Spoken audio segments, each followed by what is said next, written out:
할렐루야, 거룩한 주일입니다. 다 함께 묵도하시며 예배만 하시겠습니다.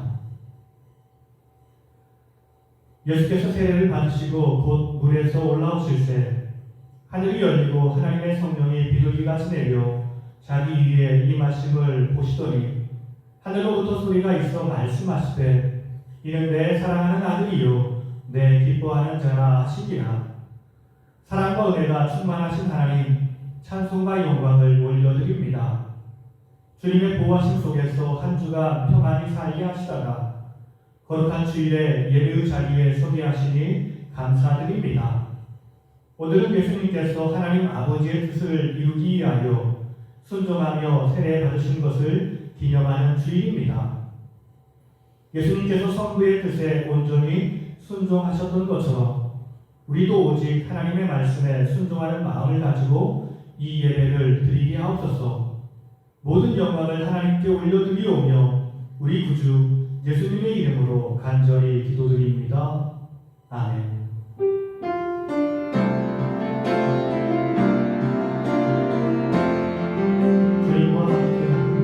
주님과 함께하는 이 고요한 시간, 주님의 보좌 앞에 내 마음을 쏟네.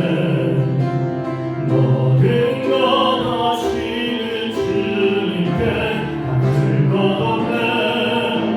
내 맘과 전성 다해 주 바라나이다. 온맘 다해 사랑합니다. 온맘 다해 주 알길 원하네. 내 모든 삶 당신 것이니 주만 섬기리. 온맘 다해 나 염려하지 않아도 내 쓸 것 하시니 나 오직 주의 얼굴 구하게 하소서. 나 이해할 수 없을 때라도 감사하며 나가 순종하며 주 따르오리다. 온맘 다해 사랑합니다. 온맘 다해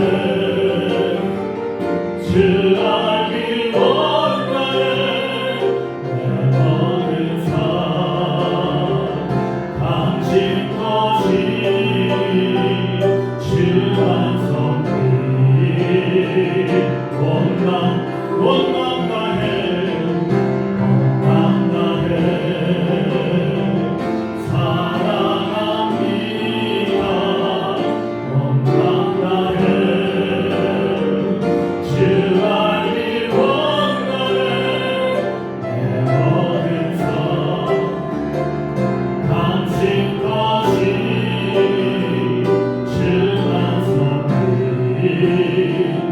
온맘 다해. 주님께서 우리를 사랑하시며 온맘 다해서 자신의 모든 것을 내어주시며 전적인 헌신으로 우리를 사랑하셨습니다. 그런데 우리는 세상에 살면서 주님을 온맘 다해 사랑하지 못했습니다. 주님만 바라보지 못했고 경배하지 못했고 주님과 동행하지 못했습니다. 우리의 모든 죄악을 십자가 앞에 예수님의 그 크신 사랑 앞에 고백하며 자매 가면을 하시겠습니다. 같이 기도하시겠습니다.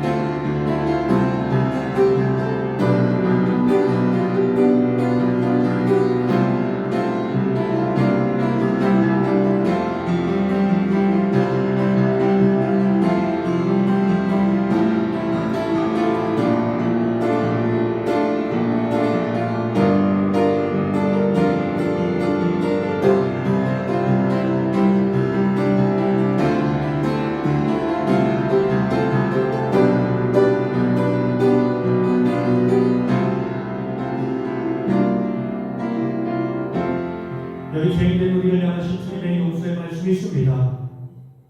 내가 그들의 악행을 사하고 다시는 그 죄를 기억하지 아니하리라. 여호와의 말씀이니라. 주님께서 우리의 모든 죄를 용서하시고 기억하지 아니하신다라고 약속하셨습니다. 기쁘고 힘차게 찬양으로 나가시겠습니다.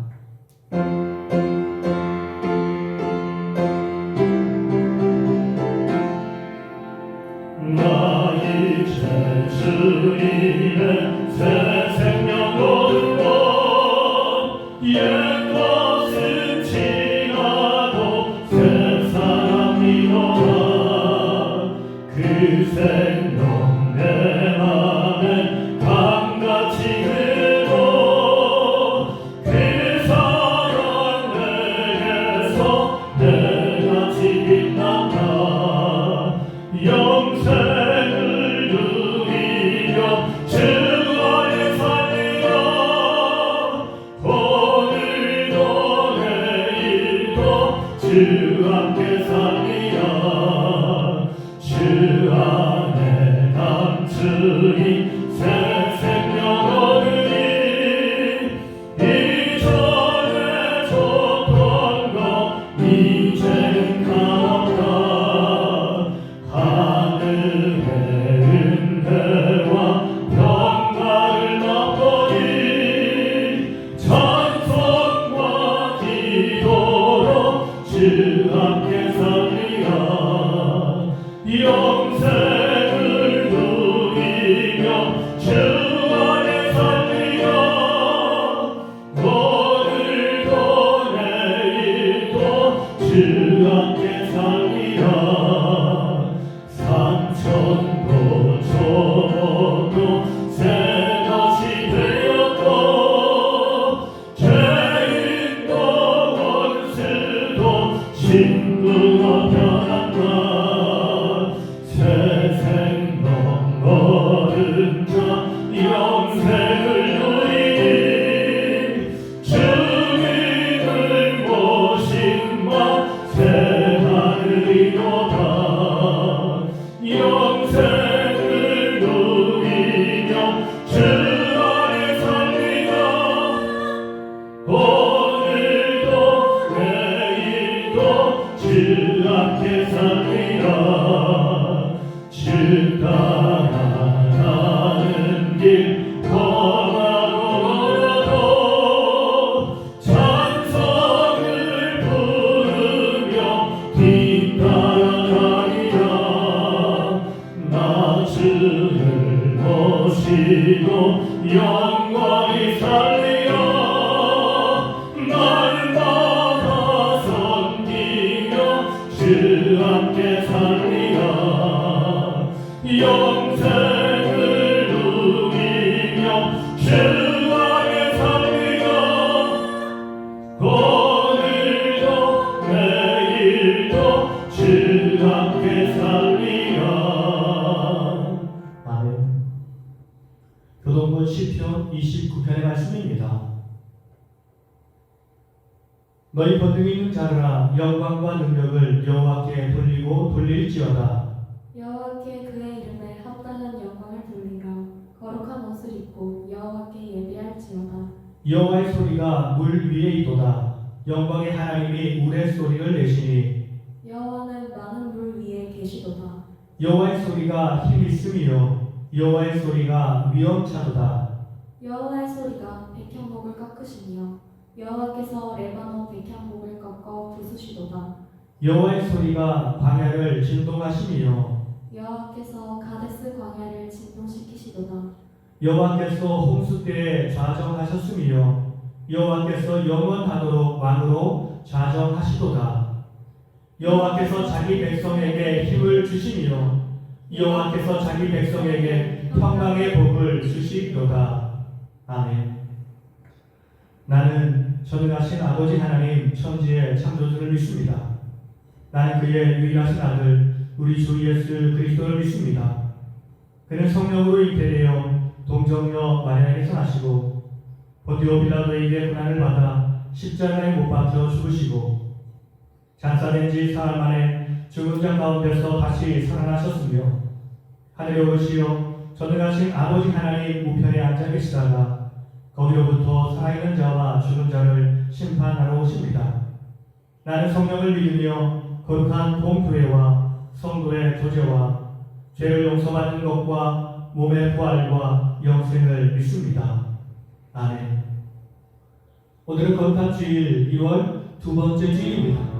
다시 한번 예배를 통해서 우리가 주님과 경험하며 주님의 사랑과 은혜와 축복을 경험하는 복된 예배 시간이 되게 하옵소서. 주님께서 말씀에 순종하신 것처럼 우리가 말씀 앞에 순종하며 새로운 결단이 있는 복된 예배 시간이 되게 하옵소서. 삶에 지친 모든 믿음의 성도들에게 주의 사랑과 은혜를 베풀어 주시옵소서. 예배를 위해서 공동체를 위해서 힘차게 기도하며 나가시겠습니다. 같이 기도하시겠습니다.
살아계신 예수님의 이름으로 간절히 기도드립니다. 아멘. 이 시간 우리에게 주신 하나님의 말씀은 누가복음 3장 15절부터 22절까지 말씀입니다. 누가복음 3장의 말씀입니다. 백성들이 바라고 기다림으로 모든 사람들이 요한을 혹 그리스도신가 심중에 생각하니 요한이 모든 사람에게 대답하여 이르되 나는 물로 너희에게 세례를 베풀거니와 나보다 능력이 많으신 이가 오시나니 나는 그의 신발끈을 풀기도 감당하지 못하겠노라. 그는 성령과 불로 너희에게 세례를 베푸실 것이요 손에 키를 들고 자기의 타작 마당을 정하게 하사 알곡은 모아 봇간에 들이고 쭉정이는 꺼지지 않는 불에 태우시리라. 또 그 밖에 여러 가지로 권하여 백성에게 좋은 소식을 전하였으나 분봉왕 헤롯은 그의 동생의 아내 헤로디아의 일과 또 자기가 행한 모든 악한 일로 말미암아 요한에게 책망을 받고 그 위에 한 가지 악을 더하여 요한을 옥에 가두니라. 백성이 다 세례를 받을새 예수도 세례를 받으시고 기도하실 때에 하늘이 열리며 성령이 비둘기 같은 형체로 그의 위에 강림하시더니 하늘로부터 소리가 나기를 너는 내 사랑하는 아들이라 내가 너를 기뻐하노라 하시니라. 아멘. 사랑하는 가족들과 인사 나누겠습니다. 하나님이 우리와 함께 하십니다. 하나님이 우리와 함께 하십니다. 예수님을 기다리는 사람들, 우리는 모두 다 주님을 사랑하는 사람들입니다. 그리고 주님을 기다리는 사람들입니다. 그런데 그 정도는 다를 수밖에 없습니다. 이 세상의 만족을 누리며 사는 사람들은 주님이 조금 후에 오시기를 기도할 것입니다. 내가 가진 것을 조금 누리고 싶다라고 말하는 것입니다. 그러나 가진 것이 없는 사람은 삶에 지치고 힘든 사람이라며 주님이 빨리 오시기를 기도하며 기다릴 것입니다. 구약의 마지막 선지자인 말라기로부터 세례 요한까지의 시간을 사람들은 암흑의 400년이라고 부르고 있습니다. 그때는 하나님의 계시가 없었기 때문이었습니다. 그 시기는 참으로 힘든 시기였으며 어려운 고난의 시기였습니다. 성전은 파괴되었고 모독을 받아왔습니다. 남유다가 주전 586년에 바벨론에 의해 멸망당하고 이스라엘의 포로의 삶은 시작되었습니다. 그러다 하나님의 은혜로 주전 537년에 포로에서 귀환을 하게 되었습니다. 그러나 그런 평화의 시간도 잠깐 다시 주전 332년에 헬라 제국의 침략을 받게 되었습니다. 헬라 대제국을 이루었던 알렉산더가 죽고 나라는 나뉘게 되었는데 이스라엘은 이집트를 중심으로 한 프톨레미 왕조의 지배를 받다가 나중에는 시리아를 중심으로 한 셀루쿠스 왕조의 지배를 받게 되었습니다. 셀루쿠스 왕조는 유다를 헬라화시키려고 노력했습니다. 셀루쿠스 왕 안티오코스 에피파네스는 유다 성전에서 자신이 제우스 신전에 드렸던 돼지를 제물로 제우스에게 드렸던 것입니다. 그리고 성전에 돼지의 피를 발랐습니다. 이들은 자신의 신에게 이렇게 제사해 왔기 때문에 별 문제가 되지 않았습니다. 그리고 안식일을 없애고 율법을 지키는 것을 그만이요 철저하게 모든 사람들에게 헬라화를 시켰던 것입니다. 이것은 유대인들에게 가장 큰 신성 모독 행위였습니다. 그런데 이것을 참지 못했던 마카비는 혁명을 일으켜 하나님의 도움으로 셀루쿠스 모든 군사를 다 물리치고 성전을 깨끗게 하였습니다. 이것이 요한복음에 기록된 수전절의 명절인 것입니다. 그런데 이것으로 성전 모독의 역사는 끝나지 않았습니다. 그 후에 유대를 통치했던 제국은 바로 로마였습니다. 로마는 에돔 사람 헤롯을 대리 통치자로 세웠습니다. 헤롯은 로마의 문화를 유다에 널리 전파하려 노력했습니다. 그래서 도시를 로마식으로 다 바꾸었고 모든 것들을 로마식으로 바꾸어 나갔습니다. 헤롯 대왕의 가장 큰 업적 중 하나는 유대인들을 위해서 성전을 지어준 것이었습니다. 그런데 이것은 다만 자기를 과시하기 위해서, 자기를 자랑하기 위해서 내세운 업적인 것입니다. 그는 기존의 소규모 성전을 헐어버리고 로마식의 최대 규모의 성전을 지었습니다.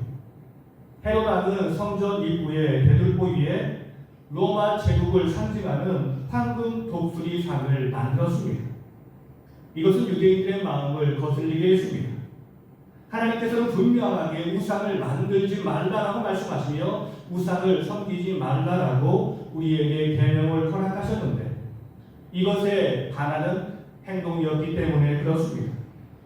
두 명의 랍비 유다와 마티아스는 제자들에게 헤롯이 설치한 우상의 죄악성을 신랄하게 비판했고 그들의 제자들은 성전에 가서 그 우상을 허물어뜨렸습니다. 이에 화가 난 헤롯은 이들을 모두 체포하여 산채로 화형에 처하였다고 합니다.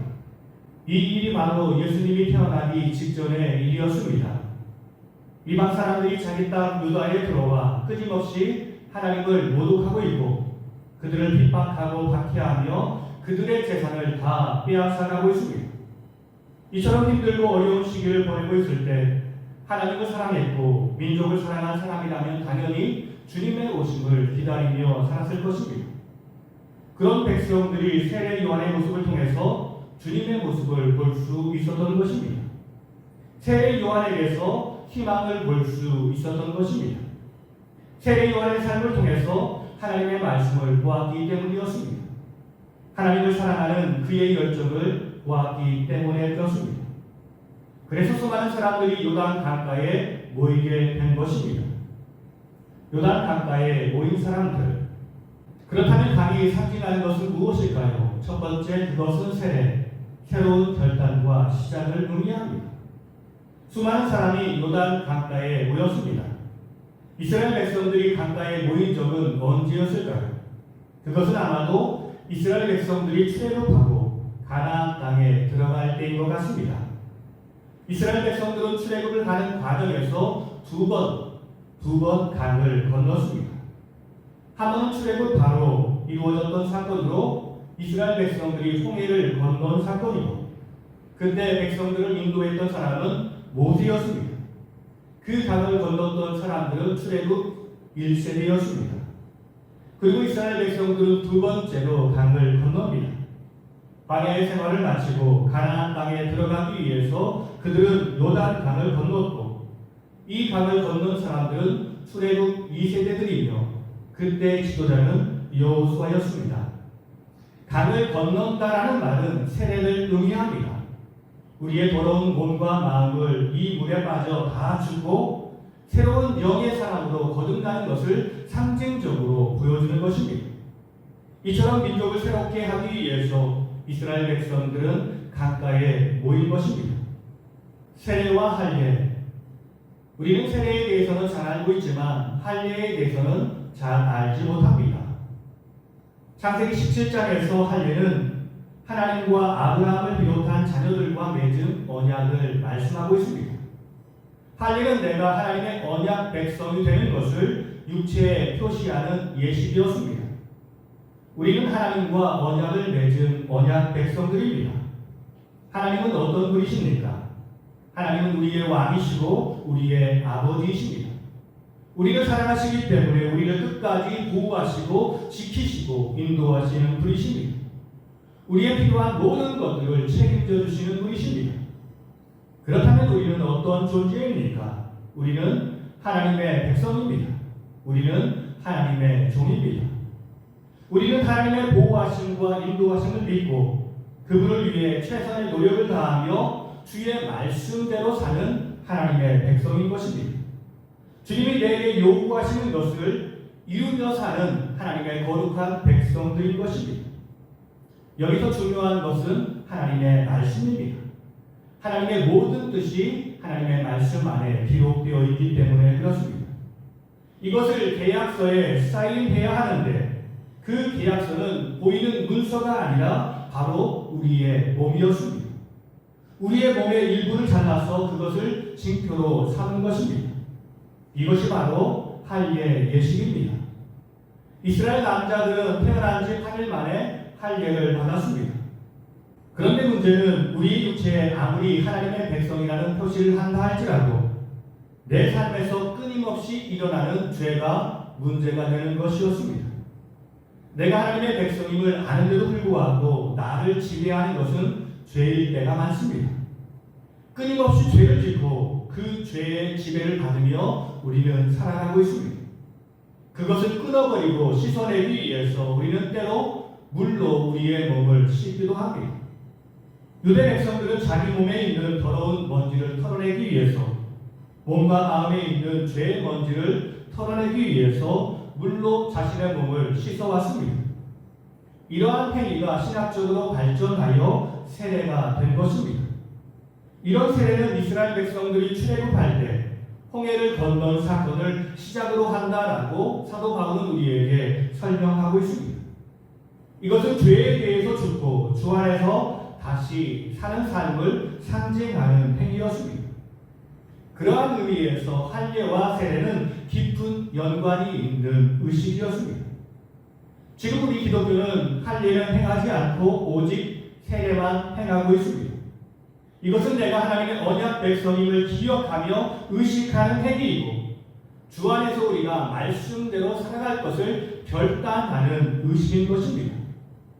오늘 우리의 삶도 바로 그런 결단이 필요합니다. 나는 누구입니까? 하나님의 거룩한 백성입니다. 하나님의 사랑받는 백성, 하나님의 보호하심과 인도하심을 받는 백성입니다. 그렇다면 우리는 주의 백성답게 살아가야 합니다. 세상이 우리에게 어떤 시련과 어떤 도전을 준다 할지라도 그 도전으로 말미암아 우리의 믿음을 흔든다 할지라도 우리는 흔들림 없는 믿음으로 주와 동행하겠다라는 결단이 필요한 것입니다. 이러한 결단은 한 사람만 행하는 것이 아니라 우리 믿음의 공동체가 함께 행하는 것입니다. 그래야 함께 힘을 내어 힘을 발휘할 수 있기 때문에 그렇습니다. 한 사람은 무너진다 할지라도 나와 함께한 모든 공동체가 그 무너진 사람의 손을 잡고 함께 일어선다면 우리의 공동체는 새 힘을 얻어서 계속해서 주님만 바라보며 전진할 수 있을 것입니다. 우리는 지금 이 시간 주님을 선택하고 주 앞에 서야 합니다. 지금이 나의 인생을 새롭게 결단하는 귀하고 복된 시간임을 인정하며 우리의 믿음의 공동체가 합력하여 주님 앞에 서야 합니다.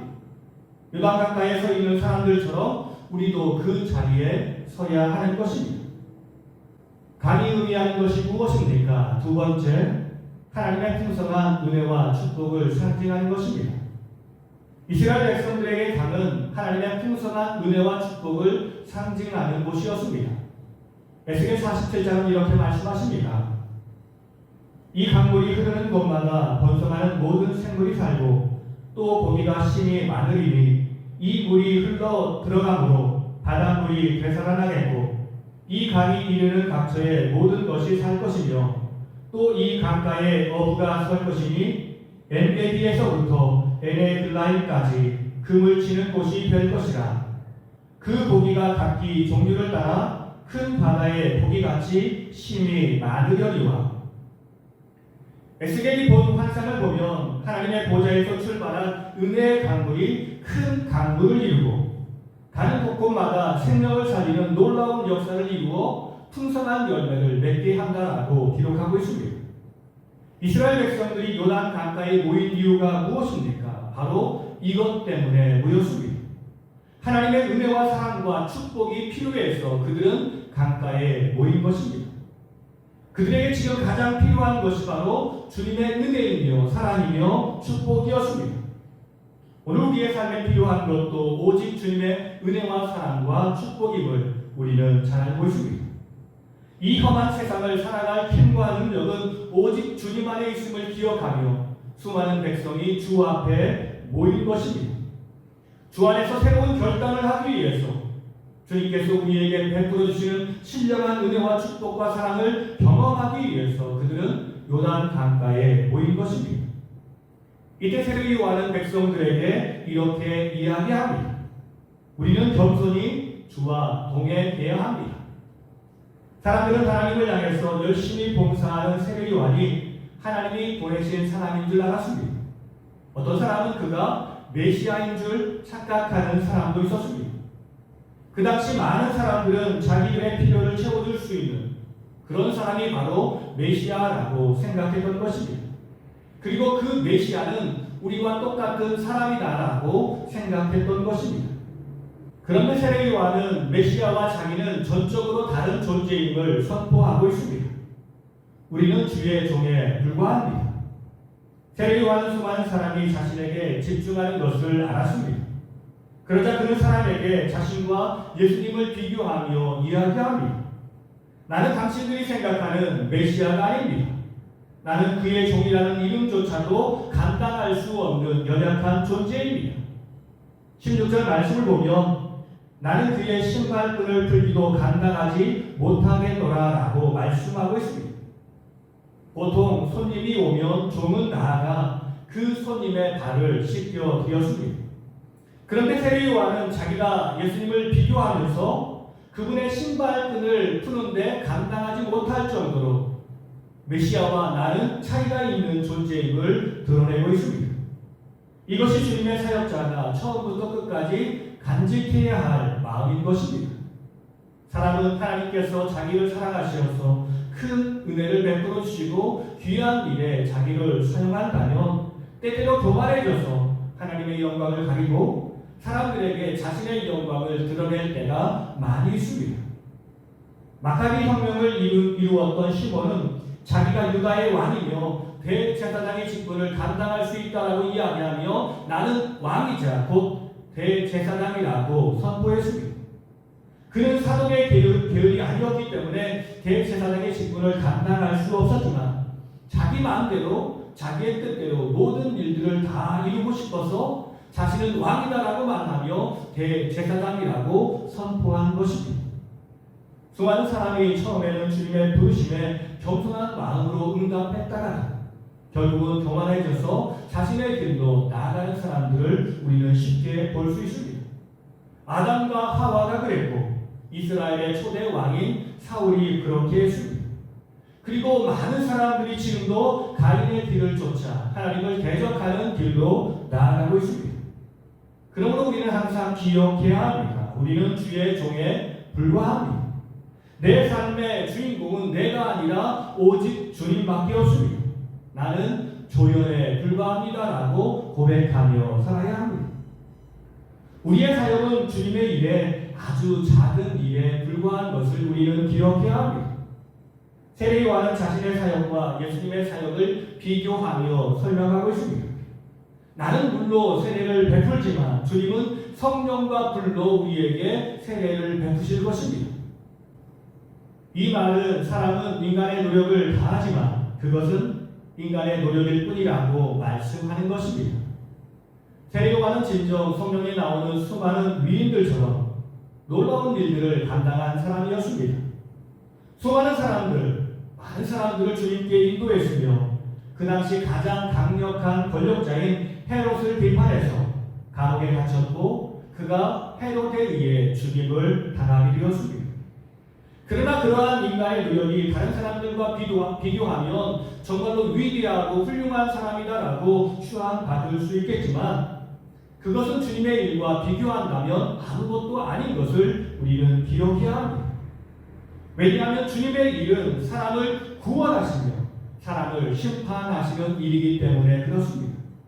주님은 사람의 생명을 다루는 일을 하고 계시는 분이십니다. 그러나 우리 인간은 다른 사람의 생명을 내가 좌지우지할 수 없습니다. 아무리 노력한다 할지라도 내 생명을 내가 스스로 구원할 수 없는 것입니다. 이처럼 우리는 연약하고 우리는 부족한 존재인 것입니다.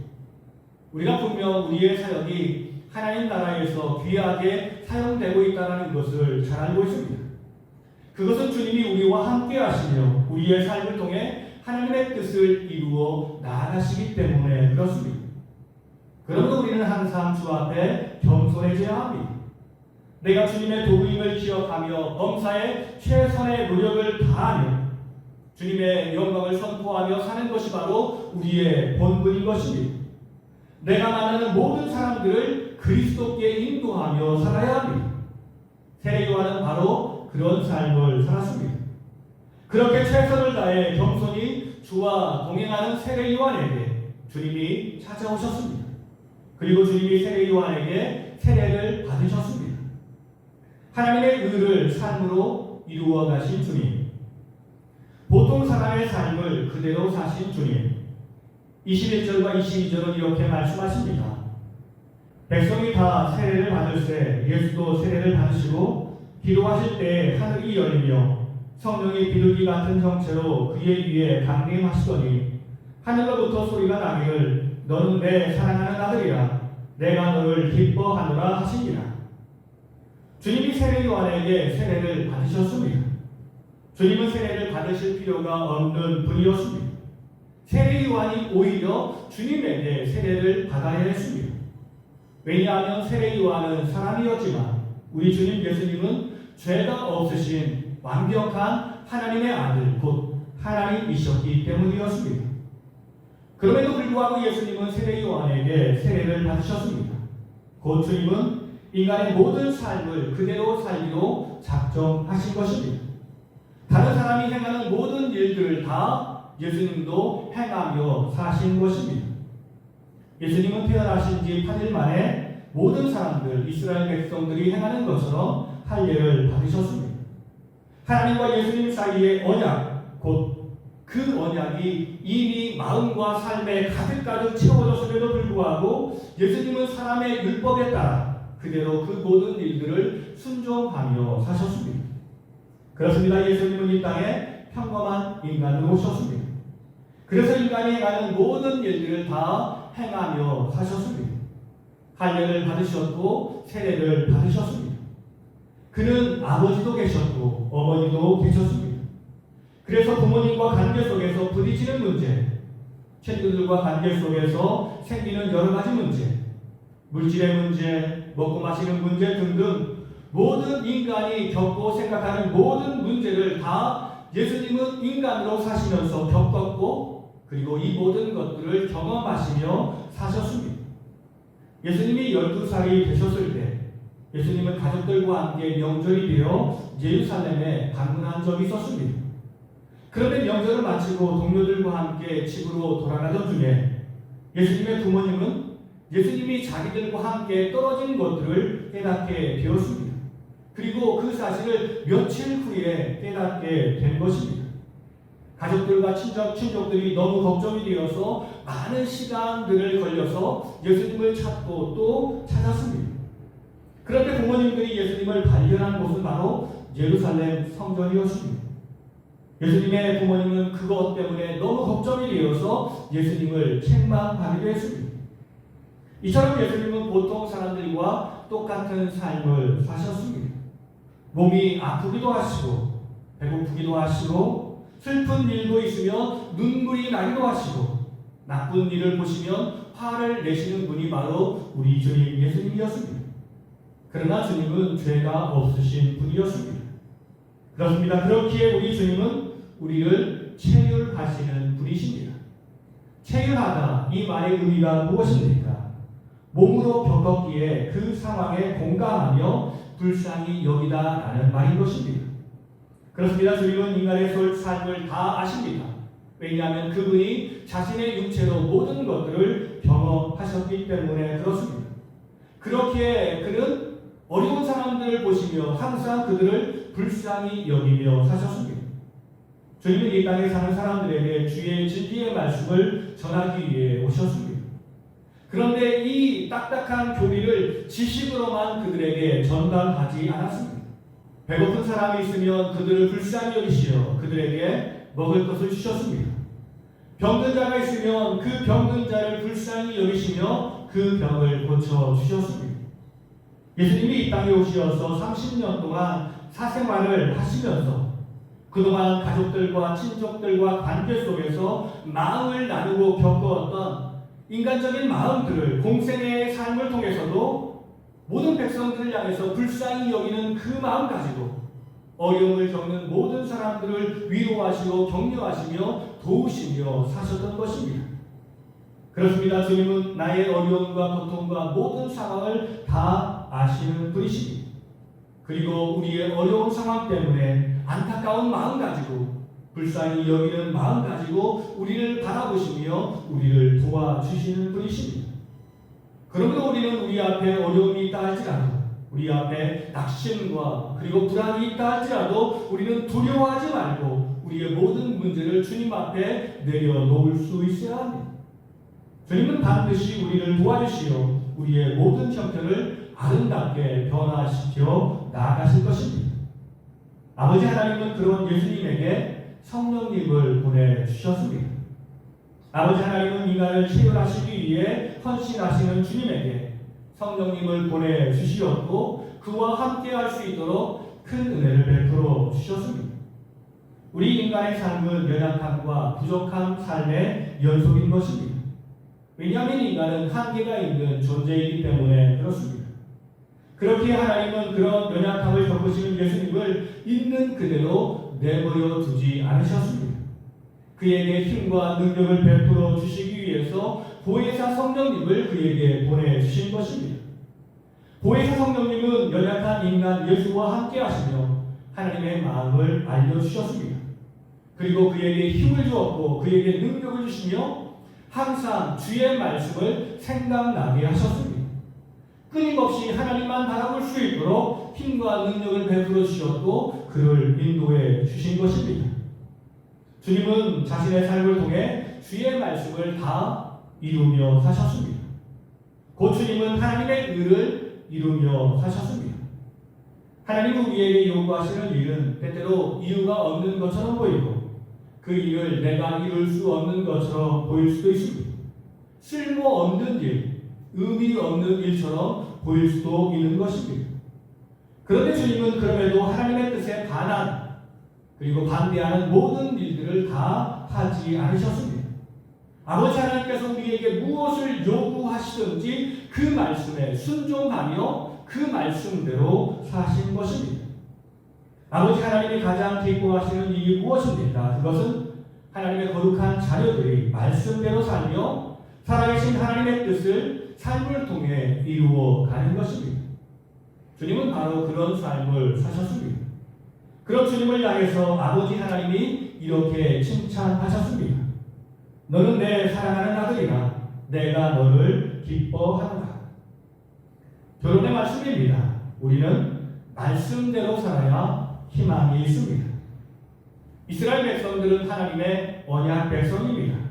하나님의 약속을 가진 백성인 것입니다. 그런데 그들은 그런 하나님의 언약 백성으로서 하나님께서 약속하신 은혜와 사랑과 축복을 누리며 살지는 못했습니다.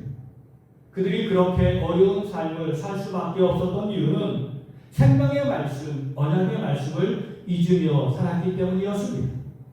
그 말씀이 어려워서 그 말씀을 잊은 것이 아니었습니다. 이해가 되지 않아서 그렇게 산 것이 아니었습니다. 그냥 언약의 말씀보다 세상이 좋아서 세상 길로 나간 것입니다. 게을러서 하나님의 말씀대로 살지 못하고 나태해져서 그렇게 하나님의 뜻을 거역하며 살았던 것입니다. 그러다가 환난을 당하고 어려움을 당했습니다. 그러나 우리가 지금이라도 주의 말씀에 생명과 은혜와 축복이 있다는 사실을 기억한다면 우리는 다시 주의 말씀 앞으로 나아가야 합니다. 그리고 말씀대로 살아나가야 합니다. 주님은 이 땅에 오셔서 하나님의 백성들이 어떻게 주의 말씀대로 살 수 있는지를 항상 삶으로 보여주시며 사셨습니다. 말씀대로 사는 일이 결코 힘들거나 어려운 일이 아닌 것을 우리에게 가르쳐 주셨습니다. 우리가 주님의 길을 따라서 성령님의 인도하심을 따라서 한 걸음 한 걸음 전진한다면 우리의 삶을 통해 하나님의 뜻이 이루어지는 것을 우리는 보게 될 것입니다. 이렇게 된다면 우리는 주님의 은혜와 사랑과 축복을 다 회복하고 우리는 주 안에서 기쁨을 누리며 영생을 누리며 행복한 인생이 될 것입니다. 이 믿음으로 적극적으로 주의 말씀 앞으로 나아가 주의 말씀을 삶으로 실천하며 주님의 길을 쫓아가는 주의 모든 백성들이 되길 예수님의 이름으로 간절히 축원합니다. 다 함께 기도하시겠습니다. 우리를 사랑하셔서 우리와 생명의 언약, 진리의 언약을 맺어주신 하나님, 우리가 그 진리 안에 거하며 진리와 동행하는 길이 나의 가장 큰 축복의 길이며 은혜의 길임을 알게 하시니 참으로 감사드립니다. 그럼에도 우리는 연약하여 말씀과 동행하는 삶을 살지 못하고 쉬운 길, 편안한 길을 선택할 때가 많습니다. 오늘 우리의 삶의 위기가 닥친 이유는 말씀에서 떠난 우리의 죄악 때문임을 알고 이 모든 죄를 회개하고 주께 나가는 새로운 결단이 있는 삶을 살게 하옵소서. 주님의 말씀으로 이 땅에 오시어 모든 말씀을 이루시며 사신 것처럼 우리도 주님처럼 주의 말씀을 실천하는 삶을 살게 하옵소서. 우리에게 힘과 능력을 베풀어 주시옵소서. 우리의 길이요 진리요 생명이신 예수님의 이름으로 간절히 기도드립니다. 아멘. 찬양하시면서 준비한 예물 하나님께 올려드리겠습니다.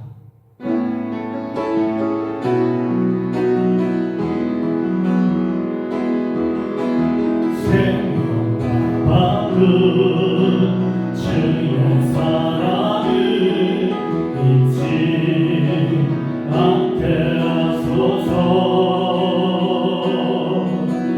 나를 위해 흘렸던 주의 눈물 잊지 않게 하소서.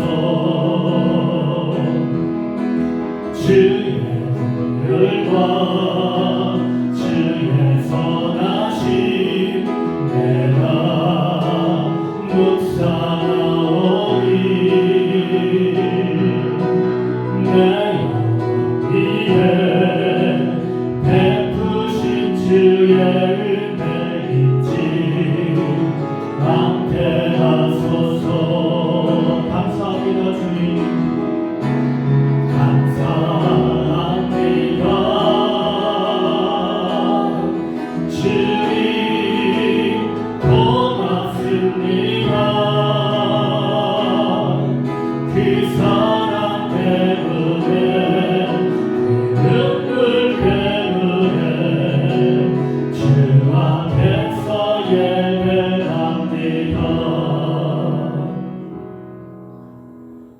말씀 안에 참된 복이 있음을 알게 하시고 그 말씀을 실천할 수 있는 방법과 지혜를 가르쳐 주신 주님, 우리가 주의 말씀 안에 거하게 하시고 그 말씀대로 살아 주의 복을 누리다가 받은 은혜와 큰 사랑을 기억하며 우리의 모든 것을 드려 주님께 감사하게 하시니 감사드립니다.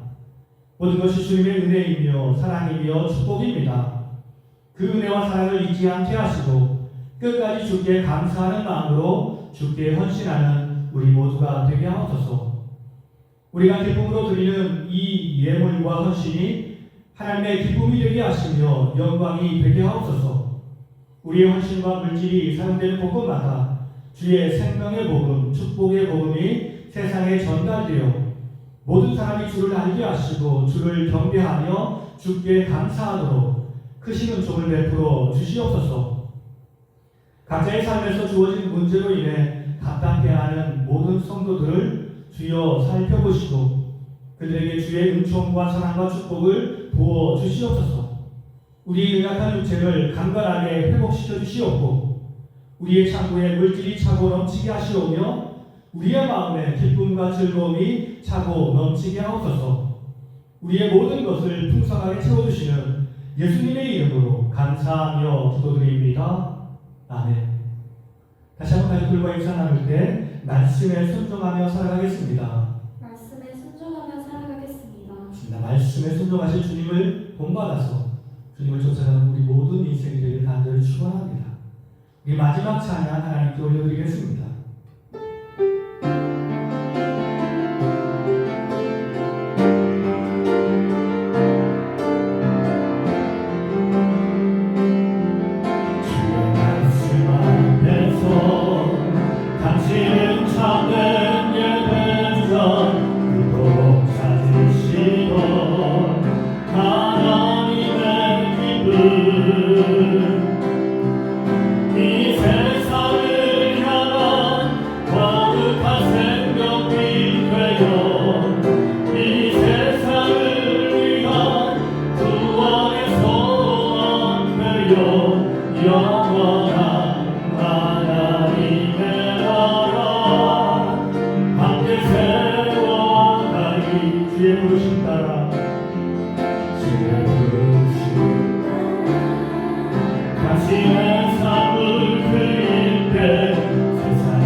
지금은 우리 주 예수 그리스도의 은혜와 아버지 하나님의 무한하신 사랑과 성령님의 감화 감동 교통하심이 오직 주의 말씀에 우리의 생명과 은혜와 축복이 있음을 기억하며 항상 우리가 말씀 앞에 서기를 합니다.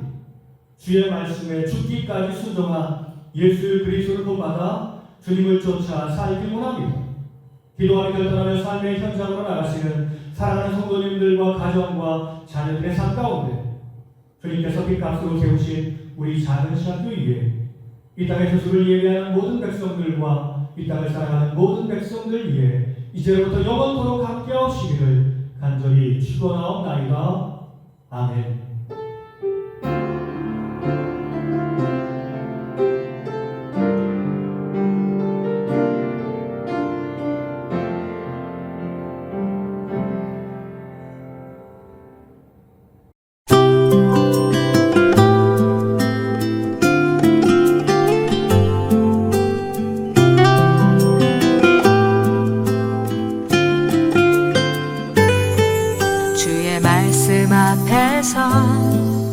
당신은 참된 예배자 그토록 찾으시던 하나님의 기쁨 주의 말씀 앞에서 당신은 참된 예배자 그토록 찾으시던 하나님의 기쁨 이 세상을 향한 거룩한 생명빛 되어 이 세상을 위한 구원의 소망 되어 영원한 하나님의 나라 함께 세워가리.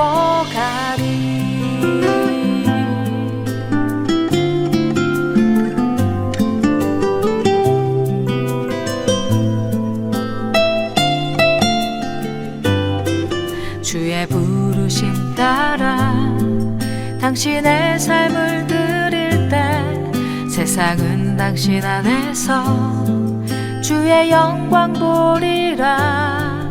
주의 부르심 따라 당신의 삶을 드릴 때 세상은 당신 안에서 주의 영광 보리라.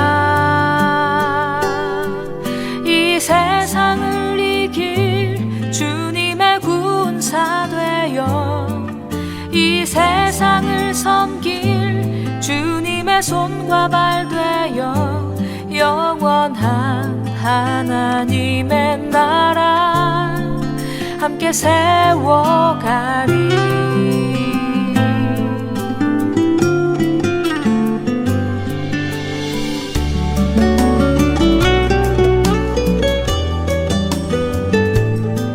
주의 말씀 앞에서 당신은 참된 예배자 그토록 찾으시던 하나님의 기쁨.